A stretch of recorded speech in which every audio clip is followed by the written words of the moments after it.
ప్రేక్షకులందరూ నమస్కారం. ఈ రోజు మన స్టూడియోలో ప్రముఖ వేదిక ఆస్ట్రాలజర్ గోనుగంట్ల సురేష్ బాబు గారు ఉన్నారు. జూలై మాసంలో మకర రాశి వారి పరిస్థితి ఏ విధంగా ఉండబోతుంది, ఎలాంటి పరిస్థితులు ఎదురవబోతున్నాయి గురుగారిని అడిగి తెలుసుకుందాం. నమస్కారం గురుగారు. మణికంఠ గారు నమస్కారం అండి. గురుగారు, జూలై మాసం ఆషాఢ మాసం మకర రాశి వారి పరిస్థితి ఏ విధంగా ఉండబోతుంది? పాజిటివ్గా ఉంటుందా, నెగిటివ్గా ఉంటుందా? ఇబ్బందికర పరిస్థితులు ఏమన్నా వీళ్ళు ఫేస్ చేయాల్సి వస్తుందా? ఓవరాల్గా ఎలాంటి జాగ్రత్తలు తీసుకోవాలి, ఎలాంటి పరిహారాలు వీళ్ళు పాటించాలి గురుగారు? సో మకర రాశి వాళ్ళకి సక్సెస్ఫుల్గా వెళ్ళాల్సిన దశ పోయింది. కొత్త కొత్త అపార్చునిటీస్ రావటం, కొత్త ప్రమోషన్స్ రావటం, ఒక కొత్తమైన న్యూ షిఫ్ట్లు అందరికి స్టార్ట్ అయిపోయినాయి అనేది ట్రూ అండి. అయితే ఎక్కువగా నాకు ఫోన్లు చేస్తున్నారు, ఫైనాన్షియల్గా బాగా స్ట్రగుల్ అవుతున్నామండి, అంతకుముందు మేము అప్పులు చేస్తున్నాము, ఆ అప్పులకి ఇప్పుడు వడ్డీలు, అందుకని ఏలినాటి సీన్లో మనం ఏది చేస్తే అదే తిరిగి వచ్చిందండి. అప్పులు చేసి రొటేషన్ చేస్తే ఇప్పుడు వాళ్ళకి ఇబ్బందులు పడుతున్న వాళ్ళు చాలామంది ఉన్నారు. అది తప్పక మిగతా అన్ని విషయాలు అయితే ఏమవుతుందంటే ఆదాయం రావడం స్టార్ట్ అయింది, అపార్చునిటీ రావడం, ప్రమోషన్ స్టార్ట్ అయింది, దూకుడికి వెళ్ళిపోతున్నారు. అయితే ఈ జూలై మంత్లో కొంచెం ఆ దూకుడికి తగ్గించుకొని నిదానంగా వెయిట్ చేయాల్సిన పీరియడ్ వీళ్ళకి కొంచెం ఛాలెంజింగ్గా ఉంది. అది ఏందో మనం చూద్దాం. ఫస్ట్ మకర రాశి కనుక చూసుకుంటే ఇందులో ఉత్తరాషాఢ వీళ్ళకి 2, 3, 4 పాదాలు, శ్రవణం 1, 2, 3, 4 పాదాలు, ధనిష్ట 1, 2 పాదాలంతా మనకి మకర రాశిలో ఉంటారు. పేరు బలం కనుక చూసుకుంటే ఇందులో బో, జా, జీ, జూ, జే, జో, కా, గా, గీ అన్న లెటర్స్ అంతా కూడా మనకి మకర రాశిలో ఉంటారు. మనం గ్రహస్థితిని కనుక చూసుకుంటే బేసికల్గా ఒకే ఒక గ్రహం మారుతుందండి, సూర్యుడు మారుతూ ఉన్నాడండి. కానీ సూర్యుడు మారటంతో చాలా డైనమిక్స్కి వీళ్ళకి చేంజ్ అయిపోతూ ఉన్నాయి అనమాట. అంటే 7వ ఇంట్లో 2 గ్రహాలు, అవి మంచి కాదు. సూర్యుడు 7వ ఇంట్లో మంచి చేయడు. అలానే 8th హౌస్లో కుజుడు ప్లస్ కేతు ఉన్నారండి. ఇది డెడ్లీ కాంబినేషన్ అండి. జ్యోతిష శాస్త్రంలో మండేన్ ఆస్ట్రాలజీ చాలా నెగటివ్ ఇంపాక్ట్ అండి. మనం చూసా కదండి, ఫ్లైట్ యాక్సిడెంట్ కానివ్వండి, ఇవన్నీ అక్కడ దానివల్ల జరుగుతూ ఉంటాయి. అది వాళ్ళకి దీనికి సంబంధం లేదు. బట్ ఇండివిజువల్ లైఫ్లో కూడాను 4 గ్రహాలు మంచి ఫేవరబుల్ కండిషన్లో లేడు, గురువు కూడా మంచి ఫేవరబుల్ కండిషన్లో లేరు. కాబట్టి జూలై 15th నుంచి 25th ఒక 10 days జూలై వరకు చాలా కేర్ఫుల్గా ఉండటం ఎంతైనా అవసరము. అన్నీ కట్ చేసుకొని చాలా సైలెంట్గా ఉండాల్సిన టైం అయితే ఉందండి. ఇప్పుడు దాకా ఉన్న లాస్ట్ 3 months దూకుడు ఆపాల్సిన టైం అయితే వచ్చేసింది. మనం వివరాలు చూద్దాం. అయితే వీళ్ళకి లక్ ఏమంటారండి, ఆషాఢ మాసంలో ప్లస్ మీరు చెప్పిన శ్రావణ మాసం కూడా కలిసి ఉండటంతో ఆధ్యాత్మికంగా వీళ్ళు కనుక చేసుకోవాల్సిన పనులు చాలా ఉన్నాయి. ఒకటి, ఆషాఢ నవరాత్రులు ఖచ్చితంగా చేయాలండి వీళ్ళకి. రెండోది, ఎవరు చేయాలి? రియల్ ఎస్టేట్ వాళ్ళు. చాలామందికి రియల్ ఎస్టేట్ బిజినెస్ సరిగా లేవు, బ్లాక్ అయి ఉన్నాయి. కంపల్సరీ ఒక సద్వినియోగం చేసుకోవచ్చు. తర్వాత వీళ్ళకి అగ్రికల్చర్ రిలేటెడ్ ఎవరైనా ఉన్నా వాళ్ళు చేసుకోవచ్చు. కోర్టు వ్యవహారాలు ఇలాంటి ఏమైనా ఉన్నా కానీ అనవసరంగా చాలామంది ఇబ్బంది పడుతున్నారండి. చాలామంది డైవర్స్లకి అప్లై చేసి భార్యాభర్తల మధ్య సరిగ్గా లేకుండా ఈ ఎక్కువ అయిపోయినాయండి, ఒకళ్ళను ఇబ్బంది పెట్టుకుంటా.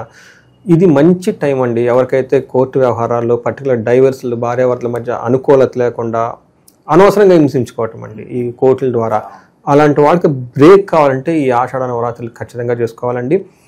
గురువు ఎవరికైతే అనుకూలంగా లేరో గురు పూర్ణిమ ఉందండి. గురుకు శుశ్రూష అంటే సేవ చేయటం చాలా ఇష్టం. వాళ్ళకి వెళ్ళటం, చెప్పులు ఇవ్వటం, బట్టలు ఇవ్వటము, స్వీట్లు ఇవ్వటం, ఆశ్రమాలకు వెళ్ళటము, మఠాలకు వెళ్ళటము, భగవద్గీతలు కనుక చదువుకుంటూ ఉంటే గురువుకి రిలేటెడ్ చాలా ఆ రోజు మెడిటేషన్ చేసుకున్నా కానీ చాలా పవర్ఫుల్. అలాగే వీళ్ళకి పాఠాలు చెప్పిన టీచర్స్ ఉంటారు, వాళ్ళు ఒకసారి కలిసి వాళ్ళకి ఇచ్చినా కూడా బాగుంటుంది. అద్భుతం అండి, అసలు సూపర్ అండి.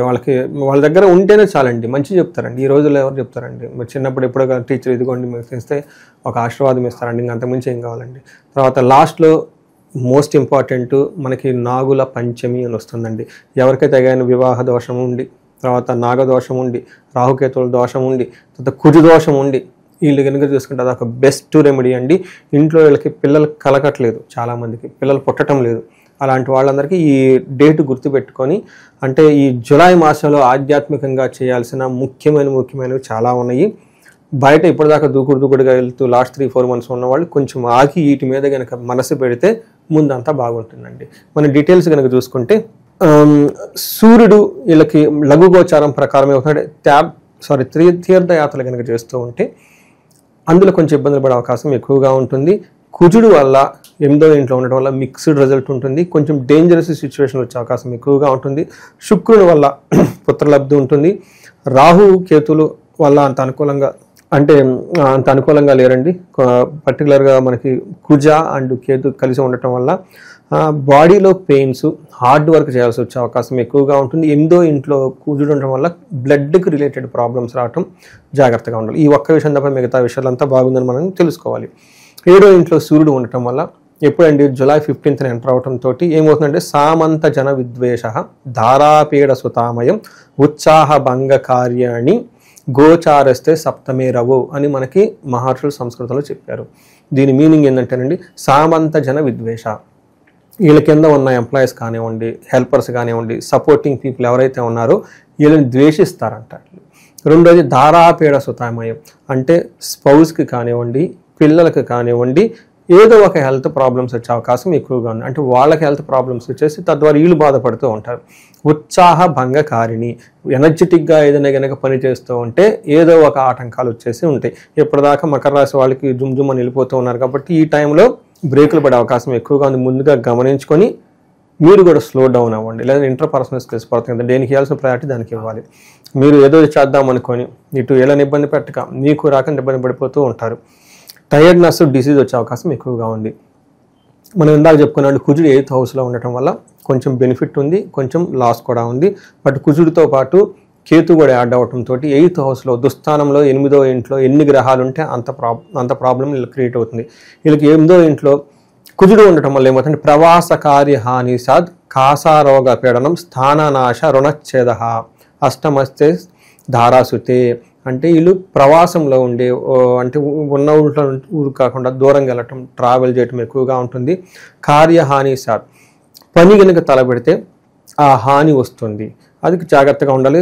రోగం, దగ్గు విపరీతంగా వచ్చే అవకాశం ఎక్కువగా ఉంటుంది. స్థాన నాశనం, డీప్రమోషన్లు వచ్చే అవకాశం, లేదంటే కష్టపడి పనిచేస్తున్న దాంట్లో రిజల్ట్ రాకపోవటం ఎక్కువగా ఉంటుంది. అన్ఎక్స్పెక్టెడ్గా ఏదైనా జరిగే అవకాశం ఎక్కువగా ఉంటుంది.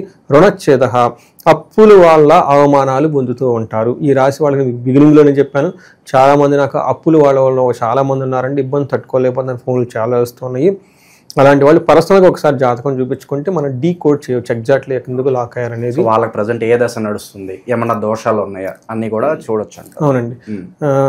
చాలా మందికి ఏమంటేనండి ఇంకా ఆ మైండ్ సెట్లోనే ఉంటారు, మేము ఏలినాడ్స్ ఉన్న మైండ్ సెట్లోనే ఆ ట్రాన్స్లో ఉన్నారు, వాళ్ళు బయటకు రావాలి. ఒకసారి ఇది చూపించుకుంటే ఎగ్జాక్ట్గా ఇది అని దానికి సంబంధించిన పరిహారం కనుక మనం చేసుకోగలిగితే ఒక షిఫ్ట్ వస్తుందండి లైఫ్లో ముందుకు వెళ్ళడానికి. తర్వాత అయితే ధనం బాగుంటుందండి, అనుకున్న పని అయితే సక్సెస్ చేసుకుంటారు ఏదో ఒక విధంగా. ఇది మనకి కుజుడు వల్ల ఉండేది. శుక్రుడు 4వ ఇంట్లో ఉండటం వల్ల, 10వ ఇంట్లో చూడటం వల్ల ఓవరాల్గా పరిస్థితులన్నీ ఇలా కంట్రోల్లో ఉంటాయండి. అంటే ప్రాబ్లమ్స్ కంట్రోలబుల్ ప్రాబ్లమ్స్లో ఉంటారు. ఇది శుక్రుడు మంచి పొజిషన్లో ఉన్నారు. స్వబుద్ధి బంధు సన్మానం స్త్రీ సంభాషణ సంభ్రమ పుత్ర మిత్ర కళాత్రాది విద్యా గోష్ఠు సుఖే భృగు అని మనకు సంస్కృతంలో చెప్తారు.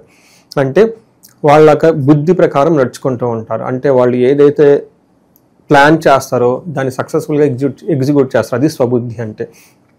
తర్వాత బంధు సన్మానం, బంధువుల నుంచి చక్కగా రెస్పెక్ట్ వస్తుంది. లేడీస్తో చక్కగా మాట్లాడుతూ ఉంటారు. ఇది రాసి వాళ్ళు లేడీస్ అయితే జెంట్స్తో చక్కగా మాట్లాడి ఒక సెలబ్రేటెడ్ వాతావరణంలో ఉంటారు. పుత్రుల ద్వారా, మిత్రుల ద్వారా చక్కగా మాట్లాడి వీళ్ళకి కావాల్సినవి చేసుకుంటూ ఉంటారు. మనం కనుక చూసుకుంటే ఫైనాన్షియల్ ఫ్లో బాగుంటుంది, ఆఫీస్ రిలేటెడ్ వర్క్స్లో కూడా బాగుంటుంది. అయితే వీళ్ళకి మనం గమనించుకోవాల్సింది కుజుడు, సూర్యుడు ఈ 4 గ్రహాలు ఇబ్బందిగా ఉన్నాయి కాబట్టి ఆ 2 విషయాలు జాగ్రత్తగా ఉంటే మిగతా అన్ని విషయాల్లో బాగుంటుందండి. గురుగారు, అలాగే ఈ రాశిలో ఏ నక్షత్రాలు ఉంటారో పర్టికులర్గా వాళ్ళకి ఎలా ఉండబోతుంది? ఇందులో ఉత్తరాషాఢ, శ్రవణం, ధనిష్ట. శ్రవణం కంప్లీట్ 4 పాదాలు ఇందులోనే ఉంటాయండి. వీళ్ళ కనుక చూసుకుంటే ఉత్తరాషాఢ నక్షత్రం వాళ్ళకి రాజ్య లాభము, ప్రమోషన్స్ వచ్చే అవకాశం ఎక్కువగా ఉందండి. తర్వాత అయితే దరిద్రము, అతి భయము 2 నెగిటివ్గా ఉన్నాయి. అంటే ఫైనాన్షియల్గా చాలా ఇబ్బంది పడతారు, అతిగా భయపడుతూ ఉంటారండి. తర్వాత శ్రవణం నక్షత్రం వాళ్ళకి వీళ్ళకి ధనప్రాప్తి బాగుంది, లాభప్రదంగా ఉంటుంది, ప్రమోషన్స్ కూడా వచ్చే అవకాశం ఎక్కువగా ఉంది. అయితే ఛాలెంజెస్ ఎక్కడ ఏంటండి, అయితే వీళ్ళకి భయము, దరిద్రము 2 నెగిటివ్ ఛాలెంజెస్ ఎక్కువగా ఈ 2 విషయాలు ఎక్కువగా ఉన్నాయని గమనించుకోవాలి. అయితే ఉత్తరాషాఢ నక్షత్రం వాళ్ళకి గాయాలు అయ్యే అవకాశం ఎక్కువగా ఉంటుంది. సూర్యుడు ఉత్తరాషాఢ నక్షత్రంలో ఉన్నారు కాబట్టి లత్త ఉండటం వల్ల శరీరానికి గాయాల అవకాశం ఎక్కువగా ఉంటుంది. ఈ రాశి వాళ్ళు జూలై 20th నుంచి మంత్ ఎండ్ వరకు కొంచెం కేర్ఫుల్గా ఉండాల్సిన నక్షత్రంలో ఉత్తరాషాఢ నక్షత్రం అండి. గురుగారు, ప్రజెంట్ ఇది ఆషాఢ మాసం కాబట్టి ఎలాంటి పరిహారాలు చేసుకోవడం వల్ల వీళ్ళ పరిస్థితి ఇంకా మెరుగవుతుంది అంటారు గురుగారు? సో నాకు పరిహారాలు అయితే మనం ఇందాక ముందు చెప్పుకున్నామండి. గురు పూర్ణిమ ఉంది, తర్వాత నాగపంచమి ఉంది, ఆషాఢ నవరాత్రులు మంచి డేస్ ఉన్నాయి కాబట్టి మిస్ కాకుండా చక్కగా వాటిని ఉపయోగించుకోవచ్చు. ఇవి కాకుండా ధనానికి చాలామంది ఇబ్బంది పడుతున్నారండి. అంటే రియల్ టైంలో కాల్స్ ఇప్పుడు కూడా మనం చెప్పుకున్నాం ధనానికి ఇబ్బంది పడుతూ ఉంటే అలాంటి వాళ్ళకి కుబేర పాశుపతాభిషేకం చేయించుకోవాలండి. అంటే మీకు అప్పులు ఉన్నప్పుడు ఈ పూజలు చేయించుకోవడానికి కూడా మళ్ళీ ఇబ్బంది అంటే నాకు కొన్నిసార్లు అది ఫీల్ అవుతూ ఉంటాను అనమాట. ఏమంటే ఇన్ని అప్పులు ఉన్నాయండి అంటారు. అంటే అప్పులోనే కరెక్ట్ మరి ఎలా పోతాయి పూజలో ఏదైనా చేయించుకున్నా కానీ వాటికి కూడా ఇబ్బంది అంటే అది మన కర్మ అంటారు అదనమాట. అందుకని మన శాస్త్రాల్లో ఎన్నో స్తోత్రాలు ఉన్నాయి, ఎన్నో ఉన్నాయి అనమాట. చక్కగా అవన్నీ చదువుకుంటూ పోతే బాగుంటుంది. అంటే ఎక్కువగా ఉంటే వాళ్ళకి పెద్దగా చేయించుకోవాలి, హోమాలు యజ్ఞాలు 2 days 3 days జపాలు అవన్నీ చేయించుకోవాలి. తక్కువగా ఉంటే కనకదార స్తోత్రం చదువుకోవటం, శ్రీ సూత్రం చదువుకోవటం, అట్లీస్ట్ లక్ష్మీదేవి పూజించుకోవటం, తులసి చెట్టును పూజించుకోవటం ఇలా గనక ఉంటుంది. ఇండివిజువల్గా మనకు కనెక్ట్ అయితే వాళ్ళతో ఎక్కువగా మాట్లాడవచ్చు, ఇక్కడ కంటే కూడా చాలా గైడెన్స్ ఇవ్వచ్చు. ఇది కాకుండా ఎవరికైనా కానీ భార్యాభర్తల మధ్య సమస్యలు ఉంటే వాళ్ళకి అన్యోన్య దాంపత్య పాశుపత అభిషేకం ఒకసారి జాతకాలు చెక్ చేయించుకొని రాహుకేతుల దోషాలు కుజ దోషాలు ఏమైనా ఉంటే ఒకసారి పెళ్ళప్పుడు చక్కగా చెక్ చేయరండి. నేను చాలామంది నాకు మళ్ళీ వస్తుంటారు, ఇది పెళ్లికి ముందు చేయించుకుంటే చేయించుకున్నాం కదండి అంతేం పట్టుకోలేదండి ఇప్పుడు గొడవలు అవుతున్నాయి అంటారు. అది ముందు చేయించుకుంటే గొడవలు ఉండేవి కాదు కదా. సో కేవలం పెళ్లి ముందు కంపాటబిలిటీ చూసుకుంటారు, పాయింట్స్ మ్యాచ్ అయితే చేసుకుంటున్నారు, ఇవన్నీ ఏం చూడట్లేదు. కరెక్ట్ అండి. అందులోనూ అది చేసే వాళ్ళకి ఏంటంటే ఆ మూమెంట్ పెళ్లి చేసేద్దాం తొందరగా అన్నట్లు ఉంటారండి. పాపం వాళ్ళకి కూడా ఒక ప్రెషర్ ఉంటుంది, అంత ఇంపార్టెంట్. బట్ తర్వాత ఎప్పుడన్నా వాళ్ళకి నెగిటివ్ సెట్ బ్యాక్ అయినప్పుడు అప్పుడు ఆలోచించుకుంటే ఎందుకు జరిగిందని చెప్పేసి. నేనంటే 30 లక్షలు 40 లక్షలు పెట్టి పెళ్లి ఘనంగా చేసుకుంటున్నారు ఈ రోజుల్లో. 1 లక్ష 2 లక్షలు ఉంటాయి, 1-2 సార్లు పూజలు చేయించుకుంటే అయిపోతుంది కదా. దాన్ని అలానే పూజ పెళ్లి చేసే విధానం కూడాను చాలా ఆర్టిఫిషియల్గా కాదండి. మనకి ఏంటంటే ఇది ఆధ్యాత్మికత వాళ్ళు టచ్ అవ్వాలండి. 2 days 3 days ప్రొసీజర్స్ అది ఈ రోజుల్లో మిస్ అవుతుంది అంటారా? ఖచ్చితంగా అండి. అదేంటే మరి ఆడంబరానికి పోయినట్లు ఆ ఉన్నది డబ్బులు పంచినట్లు ఉంటుంది కానివ్వండి, ఆ ప్రిపరేషన్ ప్రొసీజర్ ఉంటుంది కదండి. ఆ పెళ్లి కూతురు చేయటం, కాడుగోడు చేయటం, ఇంట్లో ఆధ్యాత్మిక చేయటం, ఆ మేళాలు పెట్టుకోవటం, గెస్టులు కూడా సార్ ఏదో వచ్చాము గిఫ్ట్ ఇచ్చాము తిన్నాము వెళ్ళిపోయాము అన్నట్లుగానే ఉంటుంది, కానీ ఆ పండగ వాతావరణం ఏదైతే ఉందో అది మిస్ అవుతున్న ఫీలింగ్ నాకు కూడా. మంచి ముహూర్తం పెట్టుకొని జాతకాలు 1-2 సార్లు చూసుకొని ఆ ప్రొసీజర్ కరెక్ట్గా మ్యారేజ్ విధి విధానం కనుక చేసుకుంటేనండి 7 జన్మల బంధం అండి. ఇప్పుడు పెళ్లి చేసుకుంటే నెక్స్ట్ వాళ్ళే వచ్చి ఉంటారండి. అలా మన మహర్షులు సెట్ చేసి పెట్టేశారండి అది. బట్ అవి ఎంతవరకు ఫాలో అవుతున్నారు అనేది అగైన్. సో ఓవరాల్గా మకర రాశి వాళ్ళకి ఓవరాల్గా ఈ జూలై మాసంలో ఏ విధంగా ఉంటుంది, ఎలాంటి జాగ్రత్తలు తీసుకోవాలి, మీ మాటల్లో అద్భుతంగా వివరించారు. హోప్ఫుల్లీ వాళ్ళకు కూడా రాబోయే రోజులు చాలా బాగుండాలని చెప్పి మనస్ఫూర్తి కోరుకున్నాం. ధన్యవాదాలు.